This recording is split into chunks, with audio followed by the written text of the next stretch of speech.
So I had a viewer ask me about a problem he was looking at. It wasn't a problem, it was everything's a problem, right? life can be cruel, but anyway, I'm just kidding. Grades can be cruel, and he's looking at this steep grade on this project. This is his little cabin he's thinking about building, and so I thought I'd try to help him out with this concept of either a full basement or stepping the footings down, and why sometimes on a steep enough grade that it makes sense to cut a full basement. And we'll just look at that right quick. When I say right quick, that's supposed to be humorous, because none of this SketchUp stuff goes that quick, and I tried to do a little bit of prep work here just to show you what I mean. These are the actual dimensions of his building. I try to keep things simple. Like, for some reason the guy who drew it for him drew it 46.4 I honestly would think about form dimensions. I would either make this thing 46 feet or 48 feet because your concrete forms are going to be coming, in those increments. And this is what architects have a hard time with, honestly. It's common sense. Sorry, architects, but sometimes you just have to use your common sense that you weren't taught in architecture school. It's like here, 24 feet 9. Just go ahead and make it 25 feet, okay? But in the spirit of doing, being agreeable, since I'm a nice guy, I'm going to just make it what he's got here. You can't read that because I imported this PDF into SketchUp. But anyway, that said, he said we had about a 40% grade, which is 22 degrees. What you would end up with is, if you did a full basement, is about a 12-foot wall to get you to where you would have clearance on the inside. Let me show you what I mean by that. If I turn off the subfloor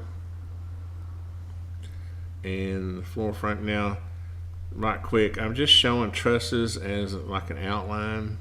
The floor trusses, I haven't filled them in because I'm not getting paid for this, so I need to take a few shortcuts, and I'll explain that later. But you can see here, this would be based on, you would probably end up with a 12-foot concrete wall, and you'd end up having to probably use 10-inch thick at a minimum concrete walls here.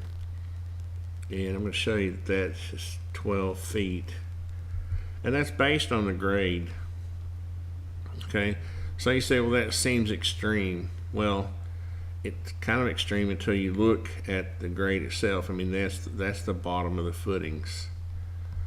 So if I turn off this grade, you can see this is basically what you have. And then what you would have is a full basement, which, if you look here on his drawings, he's got some stairs right here that go up to a loft, but they could just as easily, under this landing, go down and down. So you could easily have a stair that went down to a full basement, and you could actually frame that opening, and I'll show you how to do that, into this floor framing. Here, I don't show it yet, but these are trusses at 24 inches on center, which is what I would do. And what I would do also is do this haunch. And of course, again, this is just an outline. You would have all these vertical little blocks in here, except in this load. But you make this 9 1/4 so that you can use a 2 by 10 band around the outside. And also, if you decide to do, the reason I use that is because if you decide to do a bunch of floor joists with girders, which I'll show eventually here, then that is the height of the floor system. That would be the thickness of this floor band either way. It would be 9 1/4, whether you use floor joists on 16-inch centers with a girder all the way down the middle with piers, or with these haunches like I'm showing here. And I'll show you a picture of that in a minute. But the point I'm trying to get to first is why we typically would say it's worth going ahead and digging out a full basement, because you might end up paying for it anyway. And so I'll try to show you that right quick. So in this scenario, I'm going to try to roughly show you how difficult it is to step a footing down that quickly.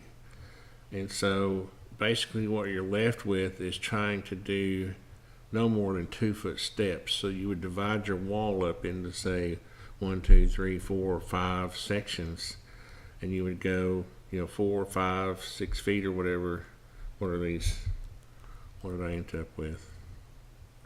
5 feet, and then step down 2 feet, 5 feet, 2 feet, 5 feet, 2 feet, 5 feet, 2 feet, and then you would have that.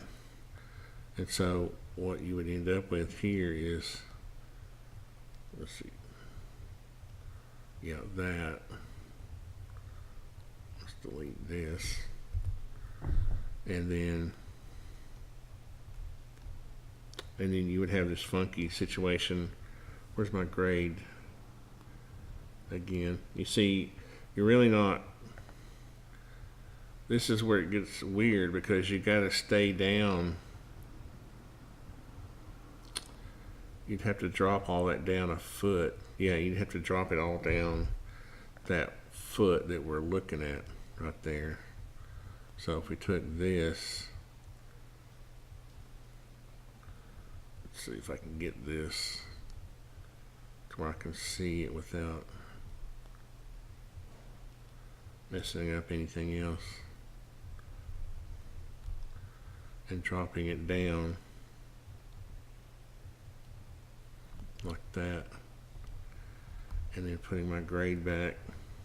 Yeah, you could probably make that work. And see, then your footing would have to step down too. And that's kind of the point I'm trying to get to here. So then this, let's see if we can bring this over.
So now you talk to your when you talk to your footing guy, you just go to him and say, "Oh well, Mr. Footing Guy, have fun doing this." Now he's gonna say he's either gonna laugh at you or say, "Sure, I can do that."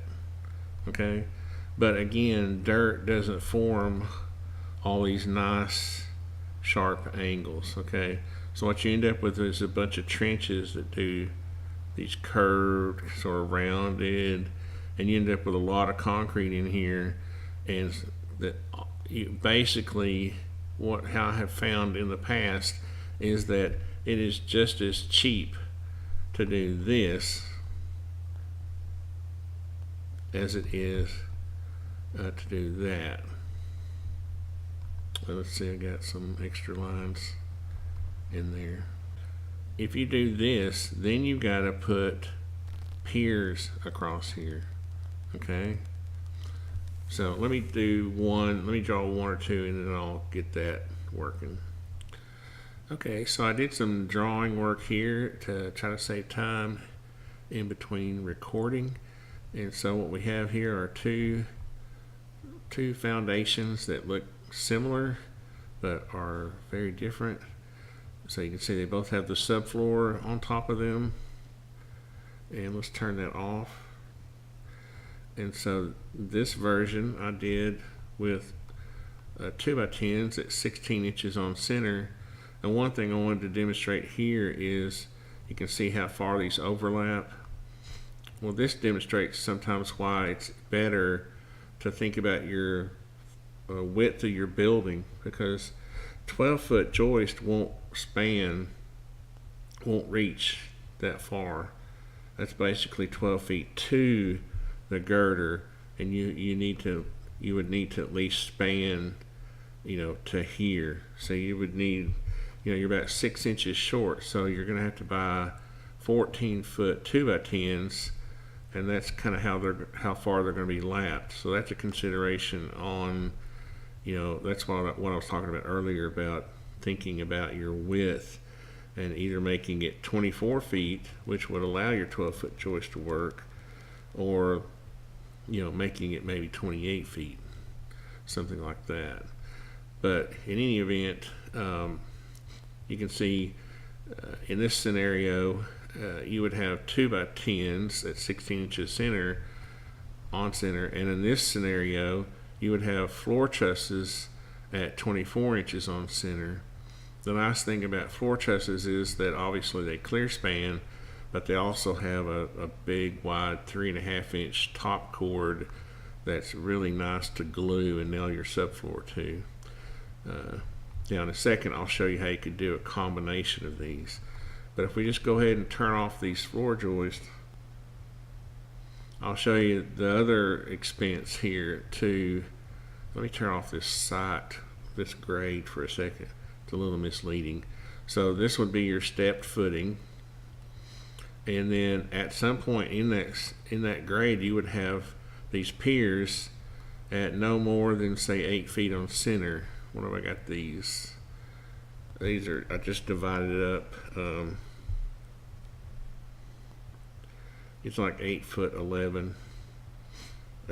So I think you depending on where you are, what municipality in the beam that you use.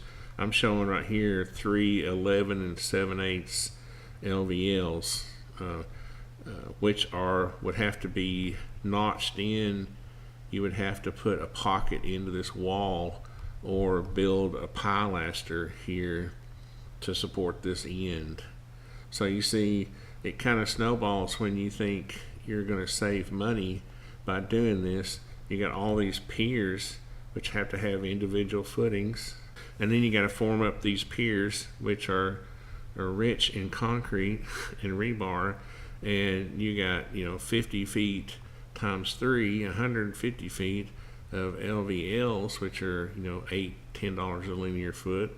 You see, all this and the labor of all this can add up. You see, if you just go ahead and do this scenario where Now you have a full basement. Let's turn off the floor framing for a second. You have all the advantages of a full basement here. You don't have to pour the slab right away. You could pour it later. There will be, you know, window or door openings in here that you could put in, that you could fish a line pump through to pour later if you wanted to.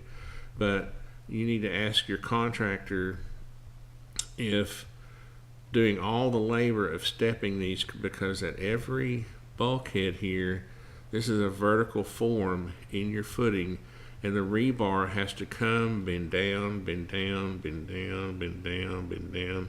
It's very, very labor intensive, and your foundation guy, your footing guy, is most likely going to say, why are you not just letting me dig this? Let's turn the grade back on for a second. Dig this out, and then we'll turn the foundation off. Just dig this out for a basement, okay? And yours may be a little steeper than this, but again, sometimes it's better. What have I got over here? Oh, I got the LVL out there without what it's supposed to be in the floor framing layer. Let me fix that. Floor framing, okay. So then if we go back to each foundation, turn those layers back on, you'll see that, you know, this one wouldn't be dug out all the way down to there. The earth would just be dug out and stepped, okay? And then you would have these at some elevation. I chose this elevation, which would make them kind of tall, and I just don't think you're going to gain anything. Maybe the combination, if you just had to have a stepped footing, is doing away. Let's see if I turn on my. The third option would be to do a combination, which would be if you were just dead set on stepped footings.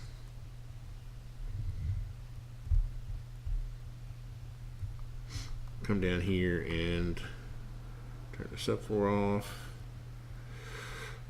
Let's see, oh yeah, in this case, all this stuff would be gone.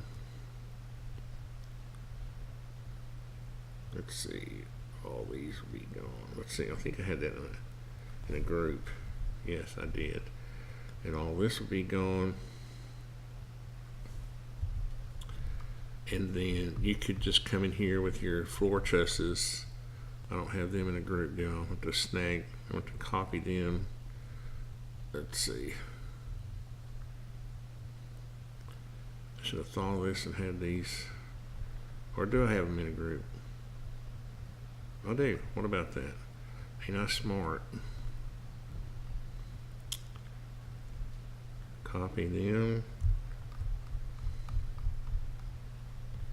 So that's your other option, is to do a stepped footing, but do a, turn off the grade for a second, do a stepped footing, which I think is an overkill at this. You see, usually when you step a footing, you've got a kind of a wide house, and these steps are more, you have less steps, and you know, they're not so close together. This is really difficult to achieve. Imagine yourself sitting on a backhoe digging these perfect steps. You know, you got a guy with a transit and a rod, and you're trying to get all these footings exactly at 1 foot increments, because these walls are going to be with, you know, metal forms or, you know, aluminum forms or whatever, and they have to be right. But you could do a stepped footing with trusses, or a stepped footing and, you know, girders and piers and 2x10 floor joists. Now these floor joists are a lot cheaper. Conventional framing is a lot cheaper than floor trusses, but again, have your contractor price.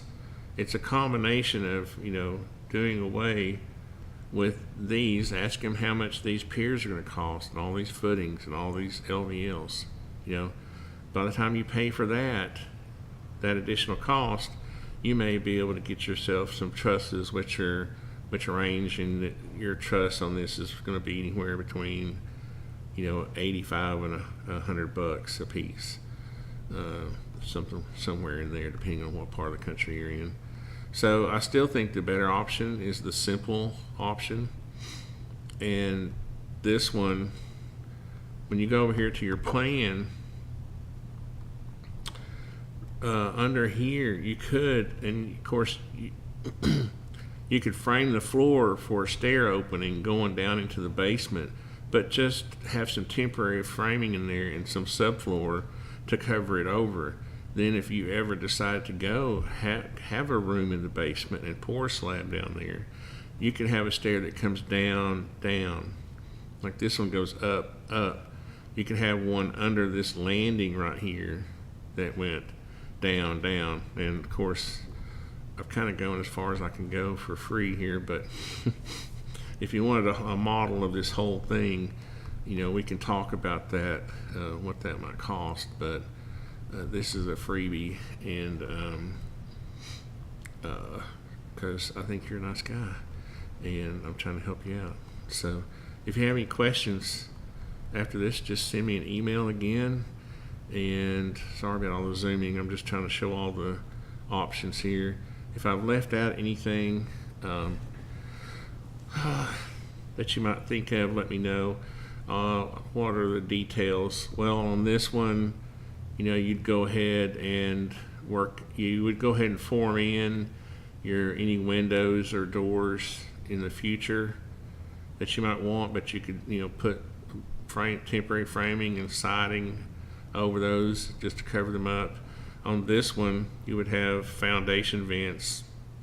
You would have at least 2 on this wall, 2 here, maybe 3 on each, 4 on each end, or front and back, and 3 on each end, and an access.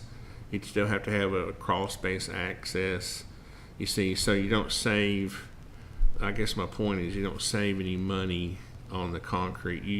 You think you're saving this money where this wall comes on down and meets here, but you don't. If you think about all the labor, and again, this is where your contractor that you're going to use can tell you, and I don't mind show him this video and have him think about it, and go from there.